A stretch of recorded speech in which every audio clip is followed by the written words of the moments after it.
So this month is Mental Health Awareness Month. You're going to see a lot of people do videos, celebrities, influencers about their battle with mental health and stuff like that. And me personally, I've never really had any problems with depression and anxiety, so I can't speak from that point of view.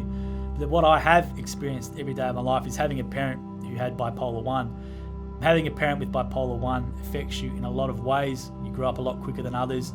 You're exposed to lots of things and lots of scenarios that you shouldn't be as a child, and it's almost as though your youth or your childhood is taken away from you from a very early age when you realise what's going on.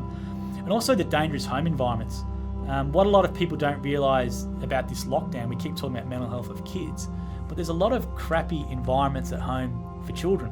And I would not say my environment was crappy, but it was definitely an environment where I couldn't imagine it being locked inside for, let's say, a year or for 2 years, but not being able to go to school, not going to be able to do things, because the whole point of that was to try and feel normal so that your anxiety levels would reduce as a kid.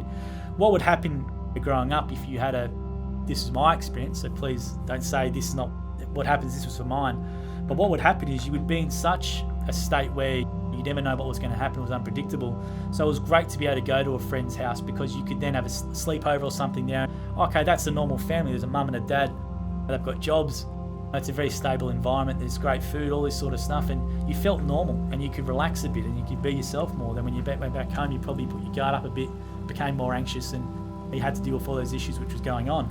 And the other thing was school. Now, not only from an educational or from, let's say, a socialising point of view, it's just there was relief. For 5 days out of the week, for 6 to 7 hours, you could pretty much relax at school. You could be yourself, you didn't have to worry too much and all these sorts of things. And then when you went home, you probably put you back up a bit, close the door and sit in your room and wait until the next day. So this period, right, we haven't had any school for kids and everyone's saying about mental health of children. I'd love to know the kids who are in that situation, the disadvantaged ones, they're the ones that we really should be focusing on.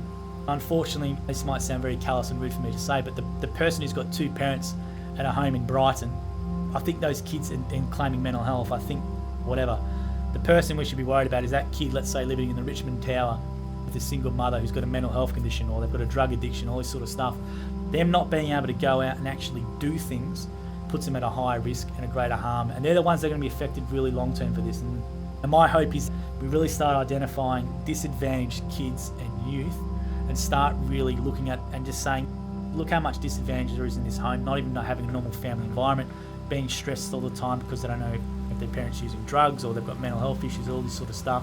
Start actually allocating resources and focusing on them, because that's what we need. We need to start helping those people as opposed to worrying about the people who have everything. I'm not saying that their mental health and their children's mental health is not important, but it does come to a stage where when people are saying we're all in this together on 400 grand a year, try saying that to a person who's on a disability pension living in a commission home with it trying to feed a family.